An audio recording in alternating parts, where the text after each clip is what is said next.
Greetings everyone, this is Gulab here, and today I'm going to be talking about Lord Shiva and to clear up some misunderstandings about Lord Shiva, especially in regards to the Linga worship and how it's being referred to as a phallus, and that's incorrect. And so anyways, I'm going to clear up some things. This is a lot of information to go through, so I'm going to see how far I get in this video, but this might be a series of videos to complete it. And also just a side note, I'm not a dynamic speaker, so you can take this more as an ASMR type of video. So, all right, here we go here. We're going to do a little introduction. O Lord Shiva, Lord of Pasus or Jivas, O blue-necked Lord, the destroyer of Daksha's sacrifice, the beloved of Uma, the five-faced Ishvar, holder of trident, swallower of poison, prostrations unto thee. Through thy grace I realized oneness with thee. Shivoham, Shiva, Kevaloham, Chidanandan Darupaha Shivoham. Lord Shiva represents the destructive aspect of Brahman. Sorry, just one second, I gotta fix my lighting. That portion of Brahman that is enveloped by Tamoguna Pradhanamaya is Lord Shiva, who is the all-pervading Ishvar, and who also dwells in Mount Kailas. He is the Bandar or storehouse for wisdom. Shiva minus Parvati, Kaili or Durga, is pure Nirguna Brahman. With Maya Parvati, he becomes the Saguna Brahman for the purpose of the pious devotion of his devotees. Devotees of Rama must worship Lord Shiva also. Rama himself worshipped Lord Shiva at the famous Rameshwaram. Lord Shiva is the Lord of aesthetics and Lord of yogins, robed in space, called Digambara. Lord Shiva, in reality, is the regenerator and not the destroyer.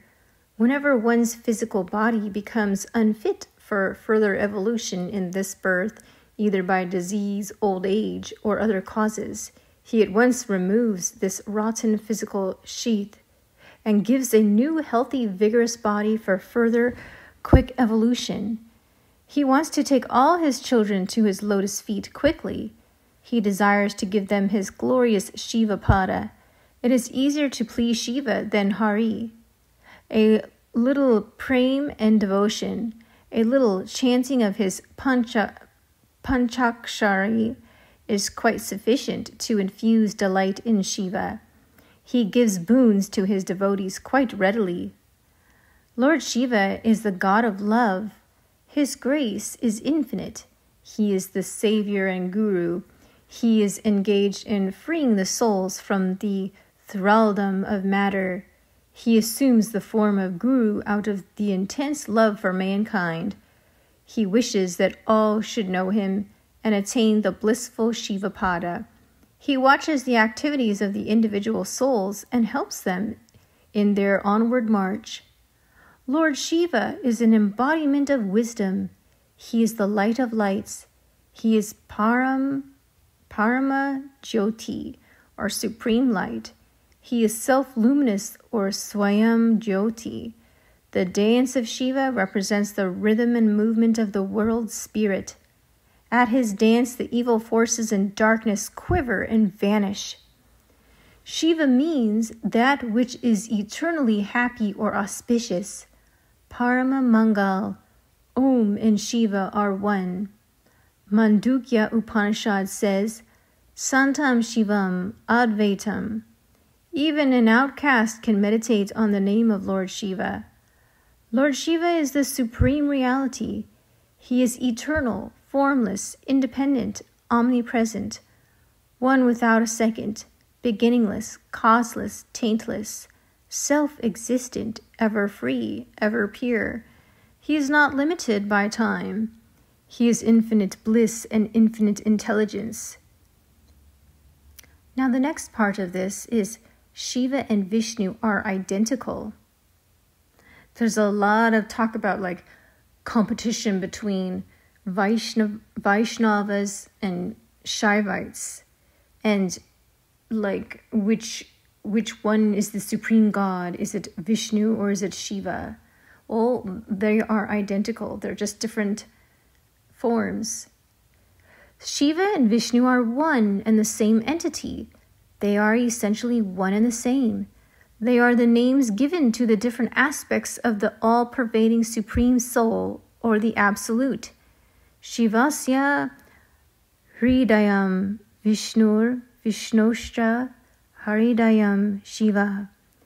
Vishnu is the heart of Shiva, and likewise Shiva is the heart of Vishnu. The sectarian worship is of recent origin.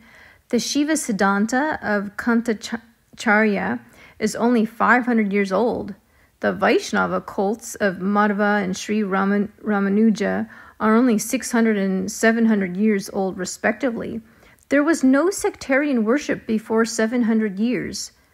Brahma represents the creative aspect, Vishnu the preservative aspect, and Shiva the destructive aspect of Paramatma. This is just like you're wearing different garbs on different occasions. When you do the function of a judge, you put on one kind of dress. At home, you wear another kind of dress. When you do worship in the temple, you wear another kind of dress. You exhibit different kinds of temperament on different occasions.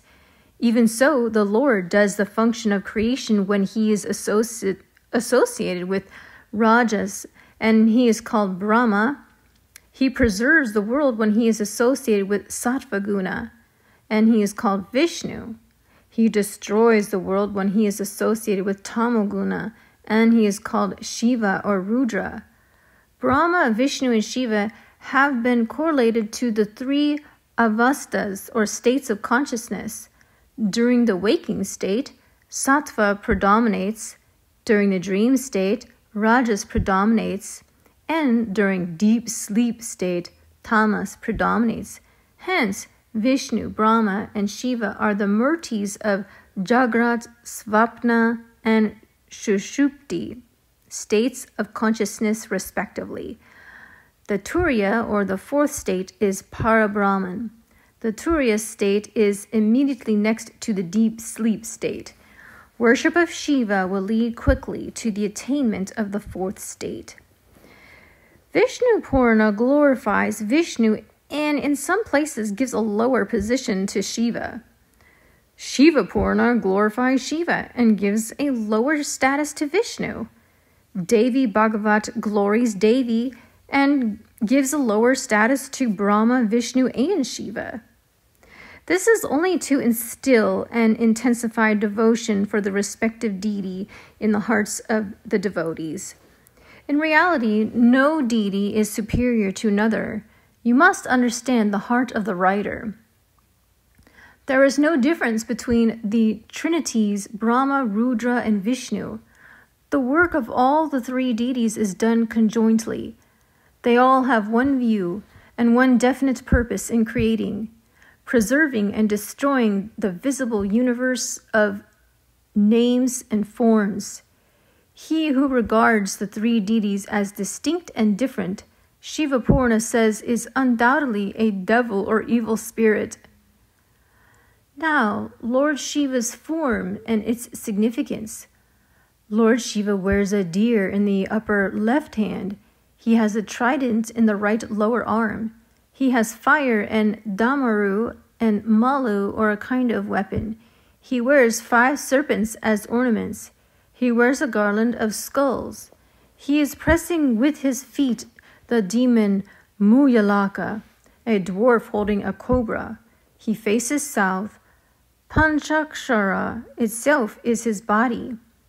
His Trisul, that is held in his right hand, represents the 3 gunas, Sattva, Rajas, and Tamas. That is the emblem of sovereignty. He rules the world through these 3 gunas. The Jamaru in his left hand represents the Shabda Brahma. It represents Om, from which all languages are formed. It is he who formed the Sanskrit language out of the Damaru sound. The wearing of the crescent moon in his head indicates that he has controlled the mind perfectly. The flow of the Ganga represents the nectar of immortality. Elephant represents symbolically the vritti pride. Wearing the skin of the elephant denotes that he has controlled pride. Tiger represents lust. His sitting on the tiger's skin indicates that he has conquered lust.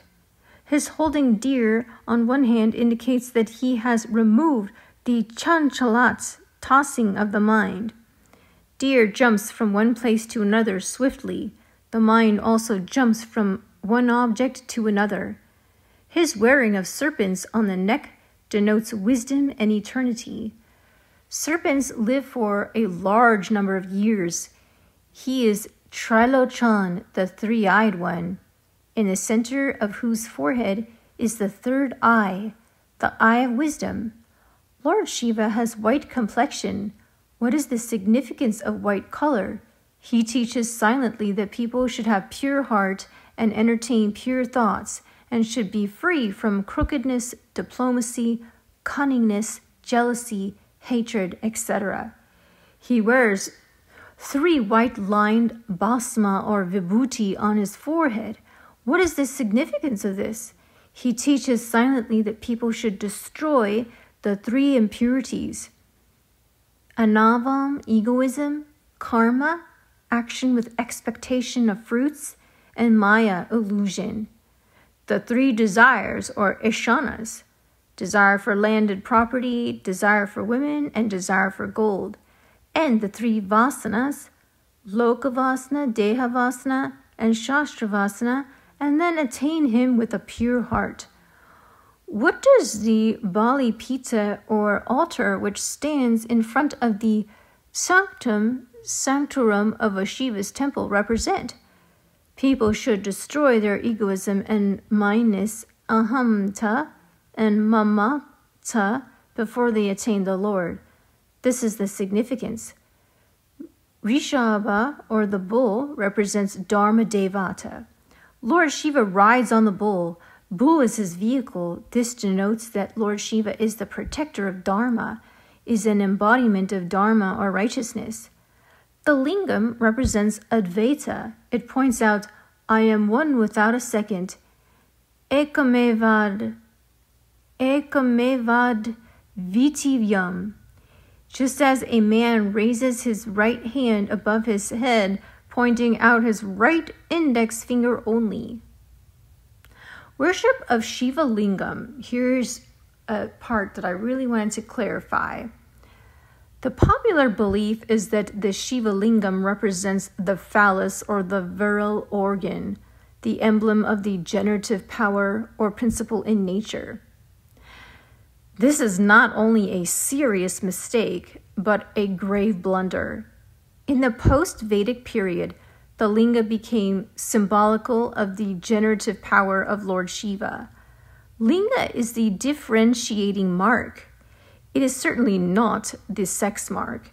You will find in the Linga Purana the foremost lingam, which is primary and is devoid of smell, color, taste, hearing, touch, etc., is spoken of as prakriti, nature. Lingam means mark in Sanskrit. It is a symbol which points to an inference. When you see a big flood in a river, you infer that there had been heavy rains the previous day. When you see smoke, you infer that there is fire. This vast world of countless forms is a linga of the omnipotent Lord. The Shiva Linga is a symbol of Lord Shiva. When you look at the linga, your mind is at once elevated and you begin to think of the Lord. Lord Shiva is really formless. He has no form of his own, and yet all forms are his forms. All forms are pervaded by Lord Shiva. Every form is the form or linga of the Lord, of Lord Shiva. There is a mysterious power or indescribable Shakti in the linga to induce concentration of the mind. Just as the mind is focused easily in crystal gazing, so also the mind attains one-pointedness when it looks at the lingam. That is the reason why the ancient rishis of India and the seers have prescribed lingam for being installed in the temples of Lord Shiva. Shiva Linga speaks to you in the unmistakable language of silence. I am one without a second. I am formless. Pure, pious souls only can understand this language. A curious, passionate, impure foreigner of little understanding or intelligence says sarcastically, "Oh, the Hindus worship the phallus or sex organ. They are ignorant people. They have no philosophy." When a foreigner tries to learn Tamil or Hindustani language, he first tries to pick up some vulgar words. This is his curiosity nature. Even so, the curious foreigner tries to find out some defects in the worship of symbol.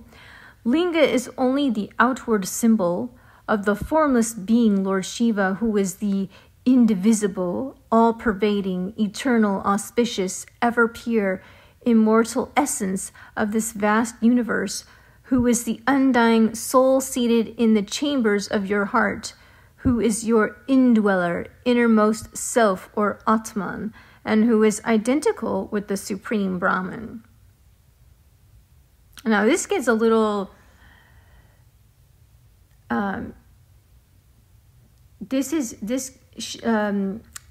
this gets a little bit, Swami Shivananda writing this about the soul. And later it's more distinct and it's worded very nicely, where the individual soul is different from the super soul. So inside the living being's heart is actually two souls. One is the individual Jiva soul, that is you or I. It is you. And then there's the Paramatma, the super soul. That is Lord Shiva. Lord Shiva keeps himself separated yet together with the soul. In other words, next to the soul. He stays with us closely, but we are not one. We are not Lord Shiva. And there's a lot of perspective and talk like that within the Shaivite different communities talking on the philosophy. I hear a lot of talk about we are Lord Shiva. We are one with Shiva. We are not Lord Shiva. Lord Shiva is the supreme being, the supreme creator. And yes, he can be nothingness because it's all his creation. So he can design what is called nothingness, and he can be that. But he can also be his forms. So, but we, the individual soul, we are created by Lord Shiva, but we are not Lord Shiva. Let's just be really clear on that. We are servant of Lord Shiva. We are all eternal servants of the Lord. That's our position. Anyway, that'll be clarified a little further on, but right here it was a little unclear like that. When the innermost self or Atman, we are Jiva soul. We are not Paramatma. Okay, continuing. Spati Kalinga is also a symbol of Lord Shiva. This is prescribed for Aradhana or worship of Lord Shiva. It is made up of quartz. It has no color of its own, but takes on the color of the substance which come in contact with it. It represents the Nirguna Brahman, or the attributeless Supreme Self, or formless and attributeless Shiva. For a sincere devotee, the linga is not a block of stone. It is all radiant Tejas, or Chaitanya. The linga talks to him, makes him shed profuse tears, produces horripilation and melting of heart, raises him above body consciousness, and helps to commune with the Lord and attain nirvikalpa, samadhi. Lord Rama worshipped the Shiva Linga at Romeshwar. Ravana, the learned scholar, worshipped the golden linga. What a lot of mystic Shakti there should be in the linga. Great. That's a great place for me to stop as a part 1, and then I will continue on with part 2, and I'll be talking about Shiva Abhisheka.